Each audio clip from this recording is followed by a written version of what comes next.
langsung membeli beberapa buah mesin. Itu saya lakukan pada saat saya masih kerja.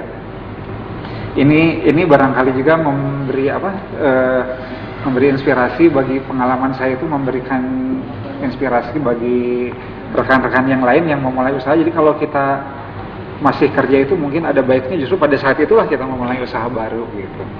Karena kalau begitu ya katakanlah perusahaan tutup lalu kita baru memulai kerja usaha itu akan berat sekali gitu. Jadi nggak ada backup cadangan gitu ya.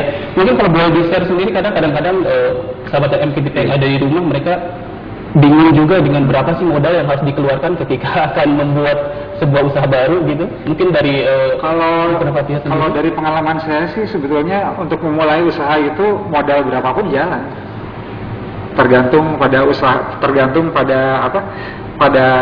tekad kita. Artinya saya tahu persis banyak teman-teman sesama pengusaha kecil gitu ya, sesama UKM yang sekarang jadi besar, tapi sebetulnya mereka memulai usaha dari yang dengan modal yang sedikit gitu.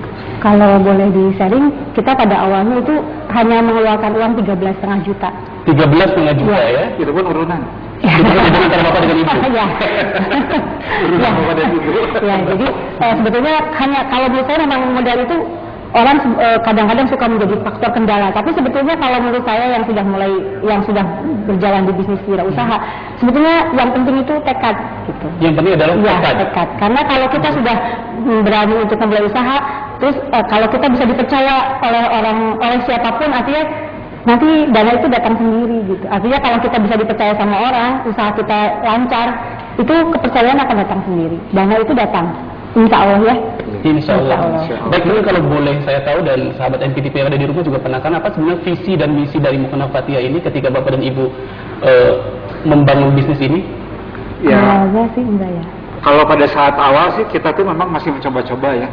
Dulu kita pernah mencoba membuat seragam militer pernah, lalu pakaian sekolah juga pernah. Itu kita belum memiliki visi yang jelas gitu. Tapi alhamdulillah semenjak kita bisa jalan dengan Mukena ini, akhirnya kita menetapkan visi kita